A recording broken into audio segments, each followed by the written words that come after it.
Ya, selamat pagi. Kita bertemu lagi. Hari ini semestinya saya mengajukan saksi advokat atau ahli untuk mendukung. Ya. Tapi saya akan cerita tentang proses. Dari setelah dakwaan itu ada berapa saksi, ada beberapa hal yang menarik. Misalnya satu tentang saksi pelapor. Ini ada saksi pelapor itu pertama yang dipanggil pengacara. Inilah Pradi harus mulai meningkatkan kualitas. Pengacara ini ngotot untuk menjadi saksi dan melaporkan karena dia terima kuasa kasus pidana dengan mengatakan untuk dan atas nama. Jadi mengatakan untuk dan atas nama, lalu dia mewakili klien. Ini kasus perdata atau pidana begitu ya. Jadi harus ditingkatkan ini kualitasnya dulu, siapa yang uji ini. Ya, memalukan sekali ini. Ya, untuk dan atas nama. Dan kemudian polisi anehnya memeriksa dia sebagai saksi. Tahu apa dia? Ya, itu keterangannya saksi di auditu semua. Orangnya nggak menyaksikan. Dia tahunya dari berkas. Ya, dari cerita gitu. Lalu diperiksa saksi pelapor. Saksi pelapor mengatakan pembenaran bahwa suaminya berhutang. Ya, 3,5 miliar belum bayar, dijamin 9 sertifikat, lalu 5 sertifikat dipasang hak tanggungan, dan pernah dilelang tahun 2007, kemudian 2017 dilelang lagi. Hanya persoalannya tentang koperasi, tentang utang. Itu saksi pelapor 2 kakak beradik. Lalu setelah itu ada 3 notaris yang diperiksa. Notaris ini membuat perjanjian dan memasang hak tanggungan. Semua membenarkan, dan di sana tidak ada saya. Tidak ada saya untuk hadir tanda tangan dan sebagainya. Memang saya bukan pengurus. Ya, saya hanya pendiri. Dan yang menarik, 2 saksi ya saat diperiksa itu mengatakan waktu saya diperiksa untuk terdakwa Cherry. Jadi saksi ini diperiksa untuk terdakwa Cherry. Itu ada 2 notaris. Ya. Itu, tapi keterangannya ya tentang koperasi semua. Ya, saya nggak tahu itu urusan operasional koperasi, dan saya nggak tahu. Saya kan advokat yang terima kuasa. Lalu kemudian saksi dari Dinas Koperasi. Saksi Dinas Koperasi ini yang maju satu saksi yang baru menjabat tahun 2018. Padahal lelang itu tahun 2017, jadi nggak ada tahu sama sekali. Ya, itu. Lalu saksi yang kedua adalah yang menjabat sebelum tahun 2017 sebelum lelang. Dia mengatakan tidak ada teguran untuk koperasi. Dan ini sama, dia mencabut keterangan di BAP polisi karena ada yang nggak cocok, dan dia menerangkan yang berlaku di sini. Ya. Lalu kemudian ada satu saksi lagi dari kantor lelang. Kantor lelang ini menarik juga, dia mengatakan dia ada satu kalimat di BAP dan dia mengatakan itu bukan kalimat saya. Ya, dia mengatakan lelang ini sah. Ya, di BAP mengatakan lelang tidak sah. Lelang ini sah karena apa yang dilelang itu adalah hak tanggungan. Ya, hak tanggungan dilelang karena satu ada cedera janji, dan yang kedua di sana ada irah-irah keadilan demi keadilan berdasarkan ketuhanan.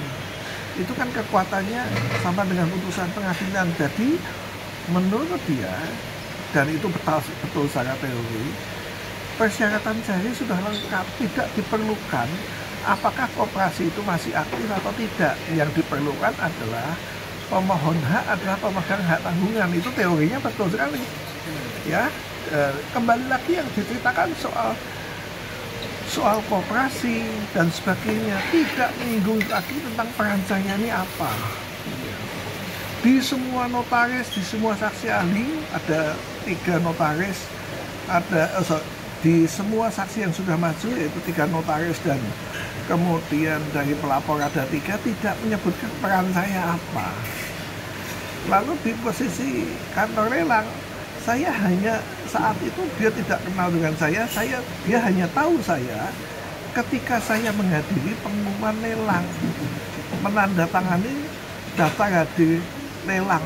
Daftar hadir pengumuman lelang itu kan dikumpulkan di ruangan, ada daftar hadir mengisi di situ. Lalu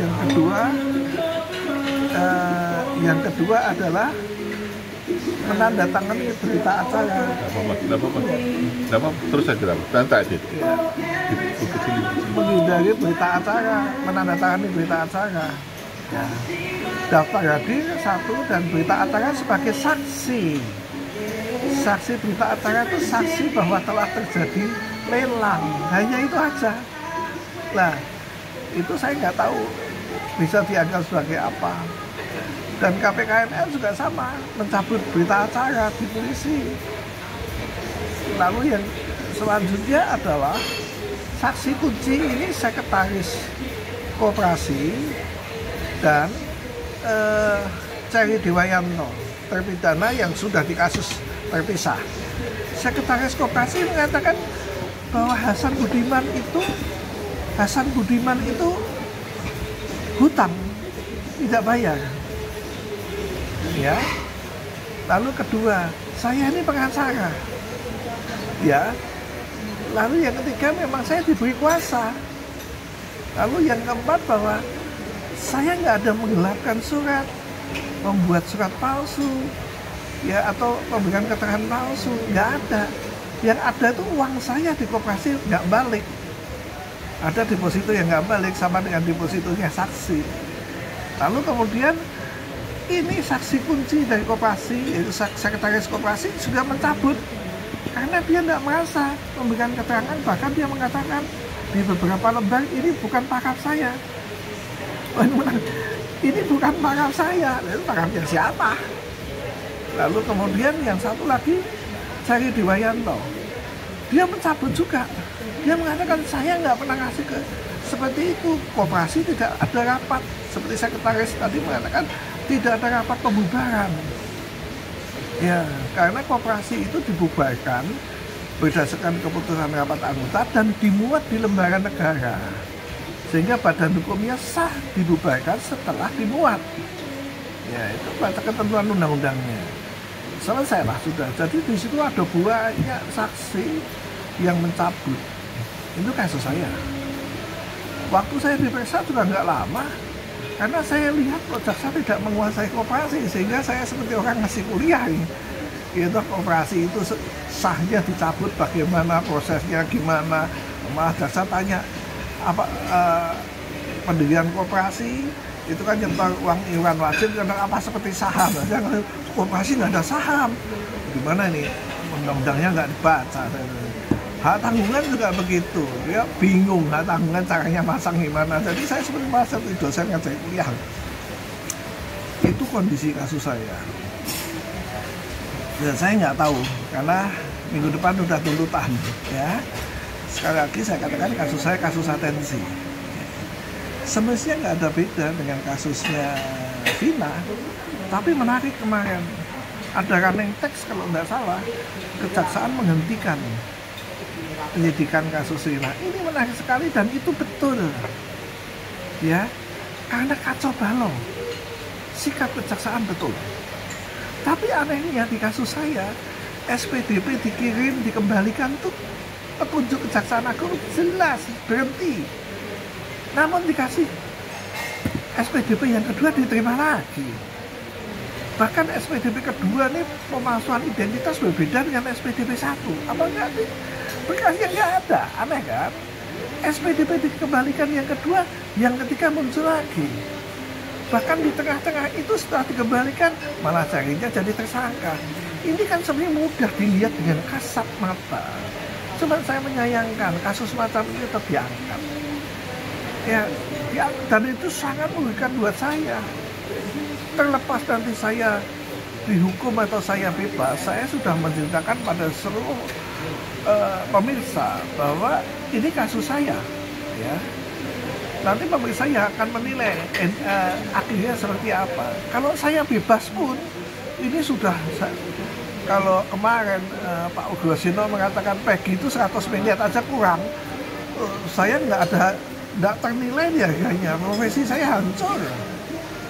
Ya, walaupun saya bebas, profesi saya hancur. Siapa yang mau ganti rugi? Saya sedang berpikir saat ini, karena ada banyak pelanggaran SOP yang dilakukan oleh penegak hukum. Saya ingin mencoba mempelajari, membuat satu terobosan, bukan instansi yang saya gugat. Karena instansi sudah membuat SOP, tapi individu penegak hukum saya akan gugat sebagai perbuatan melawan hukum, karena dia merekayasa dan tidak tunduk pada SOP. Sedang saya cari kemungkinan ke situ. Ya, saya bisa menunjukkan semua. Itu karena panjang persidangan saya sampai hari ini, dan nanti hari minggu depan sudah akan ada tuntutan. Saya nggak tahu mau dituntut apa dan sebagainya. Yang penting saya akan terus berjalan, terus melawan, karena ini kebenaran. Cuman saya inilah, kalau ada banyak kasus tentang advokat yang dikriminalisasi, cuman kok nggak rame seperti Peggy. Teman-teman pengacara ini mana? Walaupun saya juga dibantu banyak oleh Pradi dan teman-teman di Purwokerto dan sebagainya. Ya, semestinya jangan ribut di organisasi dulu gitu. Ya, jangan ribut single bar atau multi bar, nggak usah ribut dulu loh. Ini kepentingan kita bersama. Hari ini saya, besok lagi bisa saudara. Ya, harusnya kita bersatu untuk lawan. Dimanapun advokat dikriminalisasi, semua harus turun. Ya, itu kalau bisa itu cantik sekali. Ya, tapi susah lah. Kalau mengumpulkan 10 pengacara itu akan ada 15 pendapat soalnya. Ya, itu kira-kira yang mau saya ceritakan dalam pertemuan ini.